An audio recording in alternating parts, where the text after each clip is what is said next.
आज हम एक ऐसी जगह की कहानी जानने वाले हैं जहां कहते हैं कि दीवारों से भी फुसफुसाहट की आवाजें आती हैं और जहां भूत नाचते हैं।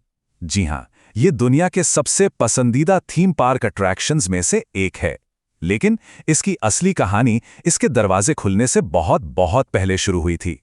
ये है द हॉन्टेड मैंशन की वो कहानी जो शायद सब नहीं जानते। स्वागत है नादान इंसानों। ये शब्द सुनते ही एक अलग ही दुनिया में पहुंच जाते हैं जहां 999 खुशमिजाज भूत इंतजार कर रहे होते हैं। ये सिर्फ एक राइड नहीं, ये एक पूरा का पूरा अनुभव है। और इसी अनुभव ने द हॉन्टेड मैंशन को आज एक लेजेंड बना दिया है। लेकिन ये लेजेंड रातों रात नहीं बना। क्या आप यकीन करेंगे कि इस मेंशन का आइडिया इसके दरवाजे खुलने से 15 साल पहले आया था। ये कहानी है सब्र की, जबरदस्त क्रिएटिविटी की और पर्दे के पीछे हुई एक बहुत बड़ी जंग की। जरा सोचिए, साल है 1963 और डिज्नीलैंड के बीचों बीच एक शानदार नया मैंशन बनकर खड़ा है। लेकिन एक प्रॉब्लम है, ये अंदर से बिल्कुल खाली है। पूरे 6 साल तक लोग इस अजीब सी इमारत के पास से गुजरते रहे। सोचिए लोगों के मन में क्या क्या ख्याल आ रहे होंगे कि आखिर अंदर क्या राज छिपा है।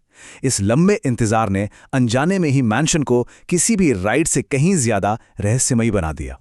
तो सवाल यही उठता है कि उन बंद दरवाजों के पीछे आखिर चल क्या रहा था। बाहर से तो सब कुछ शांत लग रहा था, लेकिन अंदर एक क्रिएटिव तूफान मचा हुआ था। ये जंग सिर्फ एक भुताहा घर बनाने की नहीं थी, ये उसकी आत्मा को गढ़ने की थी। मतलब, क्या ये डरावना होना चाहिए या फिर मजेदार? और ये लड़ाई थी डिज्नी के 2 सबसे बड़े दिमागों, या जिन्हें वो इमेजिनेयर्स कहते थे, उनके बीच। और दोनों के पास इस बात को लेकर बिल्कुल अलग अलग आइडिया थे कि एक भूता घर आखिर होना कैसा चाहिए। तो देखिए, एक तरफ थे मार्क डेविस। वो चाहते थे कि लोग हंसें। उनका विजन था मजेदार, थोड़ा सिली और यादगार किरदारों से भरा हुआ। और दूसरी तरफ थे क्लॉड कोट्स। वो चाहते थे कि लोग डर से कांपें। वो एक गहरा, गंभीर और सच में डरावना अनुभव बनाना चाहते थे। तो ये एक तरह से कॉमेडी बनाम हॉरर की लड़ाई थी। मार्क डेविस का नजरिया पूरी तरह से फैमिली फ्रेंडली एंटरटेनमेंट का था। वो ऐसे भूत चाहते थे जो डराने के बजाय हंसाएं। उनके हिसाब से मैंशन एक चंचल जगह होनी चाहिए थी, जहां हर कोने में मजेदार सीन और छोटे-मोटे मजाक छिपे हों। वहीं दूसरी ओर क्लॉड कोट्स का आनना था कि एक भुताहे घर को अपने नाम के साथ इंसाफ करना चाहिए। मतलब, उसे डरावना होना ही चाहिए। उनका पूरा फोकस मूड, माहौल और एक गहरे सस्पेंस पर था, ताकि लोगों को एक ऐसा अनुभव मिले जिसे वो कभी भूल ना पाए। तो इस क्रिएटिव जंग में आखिर जीता कौन? जवाब है दोनों। और यही इस राइड की सबसे बड़ी खासियत है। उन्होंने एक शानदार समझौता किया।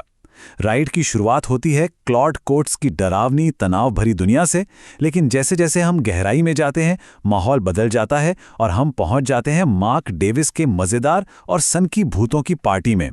ये 2 दुनियाओं का बेस्ट कॉम्बिनेशन है। लेकिन इन 2 बिल्कुल अलग दुनियाओं को एक साथ मिलाया कैसे गया? इसके लिए कुछ बहुत ही स्मार्ट इंजीनियरिंग और स्टेज मैजिक की जरूरत पड़ी। तो चलिए अब उस राज से पर्दा उठाते हैं कि वो 999 भूत आखिर जिंदा कैसे होते हैं। ये मैंशन का सबसे यादगार पल है ग्रैंड बॉलरूम, जहां ट्रांसपेरेंट भूत नाच रहे होते हैं, दावत कर रहे होते हैं और दीवारों के आर पार जा रहे होते हैं। ये देखने में बिल्कुल जादू लगता है, लेकिन ये जादू आखिर काम कैसे करता है? हैरानी की बात यह है कि इसके पीछे कोई बहुत मॉडर्न टेक्नोलॉजी नहीं है। ये तो 19वीं सदी का एक पुराना स्टेज इल्यूजन है, जिसे पेपर्स गोस्ट कहा जाता है। डिज्नी ने इसे बनाया नहीं, उन्होंने बस इसे एक ऐसे लेवल पर इस्तेमाल किया जिसकी किसी ने कल्पना भी नहीं की थी। ये ओल्ड स्कूल मैजिक और मॉडर्न इंजीनियरिंग का एक परफेक्ट मिक्स है। तो ये मैजिक 3 सिंपल स्टेप्स में काम करता है। पहला, असली सॉलिड एनिमेट्रॉनिक भूत एक अलग छिपे हुए कमरे में होते हैं। दूसरा, हम उस बॉलरूम को एक बहुत बड़ी, लगभग 30 फुट ऊंची कांच की शीट के जरिए देखते हैं। और आखिर में उन असली एनिमेट्रॉनिक्स का रिफ्लेक्शन उस कांच पर पड़ता है, जिससे ऐसा लगता है कि ट्रांसपेरेंट भूत बॉलरूम के अंदर ही नाच रहे हैं। बहुत ही सिंपल पर ब्रिलियंट आइडिया है।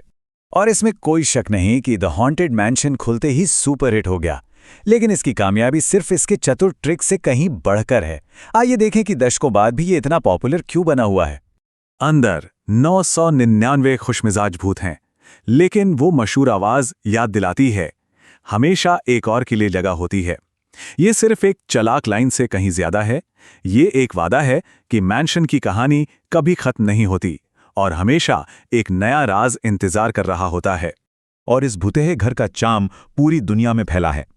पेरिस के ज्यादा डरावने और दुखद फैंटम मैनर से लेकर हांगकांग के एडवेंचरस और रहस्यमयी मिस्टिक मैनर तक इस कहानी को दुनिया भर की संस्कृतियों के हिसाब से ढाला गया है। ये इस बात का सबूत है कि एक अच्छी भूतिया कहानी हर किसी को पसंद आती है।